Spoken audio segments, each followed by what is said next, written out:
Cement corporation of India Adilabad municipal కు 4,44,78,023 రూపాయలు పన్ను బకాయిలు పడిందని సిసిఐ సాధన కమిటీ కన్వీనర్ మల్లేష్ అన్నారు. ఇక సాధన కమిటీ ఆధ్వర్యంలో స్థానిక మున్సిపల్ కార్యాలయం ముందు ధర్నా చేపట్టారు.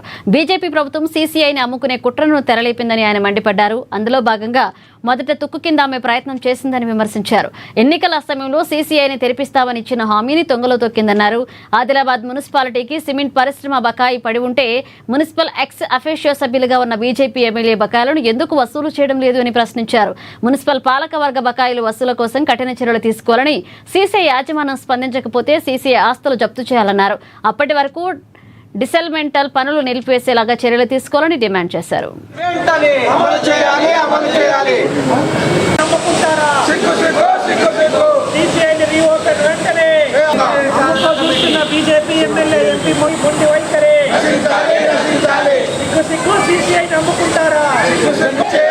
ఆదిలాబాద్ మున్సిపాలిటీకి రావాల్సిన 5 కోట్ల బకాయిలను వెంటనే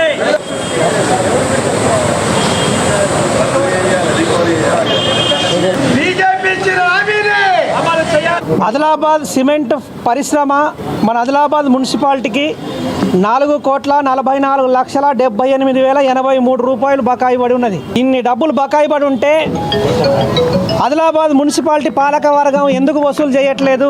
సామాన్య ప్రజలు బకాయి పడి ఉంటే ఆస్తులను జప్తు చేస్తారు.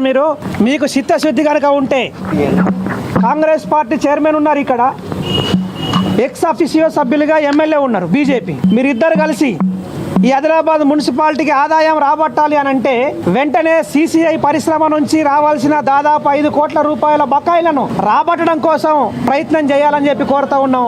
ఒకవేళ బకాయి చెల్లించకపోతే ఇప్పుడు ఏవైతే డిస్మెంటల్ పనులు నడుస్తూ ఉన్నాయో సిసిఐ దగ్గర, ఆ పనులను పోయి అడ్డుకోవాలి, ఆపేసేయాలి. అవసరమైతే సిసిఐ ఆస్తుల్ని జప్తు చేయాలి. మున్సిపాలిటీ అధికారం మీకున్నది. ఆదిలాబాద్ లో సిమెంట్ కార్పొరేషన్ ఆఫ్ ఇండియా సిసిఐని తెరిపించాలని చెప్పి ఆదిలాబాద్ ప్రజలందరూ ఒక పక్కన ఆందోళనలు, పోరాటాలు జరుపుతూ ఉంటే దాన్ని తెరిపించడానికి చర్యలు చేపట్టాల్సింది పోయి కేంద్రంలోని బీజేపీ ప్రభుత్వం అమ్ముకోవడం కోసం ప్రయత్నం చేస్తూ ఉన్నది. ఇది ఎంతవరకు సమంజసం అని చెప్పి సందర్భంగా మేము అడుగుతూ ఉన్నాము.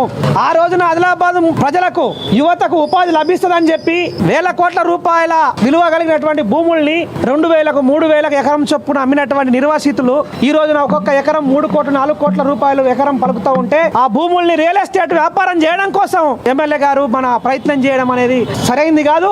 వెంటనే ఆ పనులను ఆపేసేయాలా, మున్సిపాలిటీకి రావాల్సిన బకాయిలను రాబట్టాలా. కొత్తగా సిమెంట్ పరిశ్రమ ఇంకా 100 సంవత్సరాలు నడవడానికి అవకాశం ఉన్నది, ముడి సరుకు ఉన్నది. అట్లాంటి పరిశ్రమను మూసేయడం అనేది పద్ధతి కాదు. వెంటనే దాన్ని రీఓపెన్ చేయాలని చెప్పి సిసిఐ సాధన కమిటీ డిమాండ్ చేస్తూ ఉన్నది. రీఓపెన్ చేసేంత వరకు అన్ని పక్షాలు ఏకమై, ఎక్సెప్ట్ బీజేపీ తప్ప అన్ని పార్టీలు సిసిఐ సాధన కమిటీలో కలిసి వస్తూ ఉన్నాయి. ప్రజా సంఘ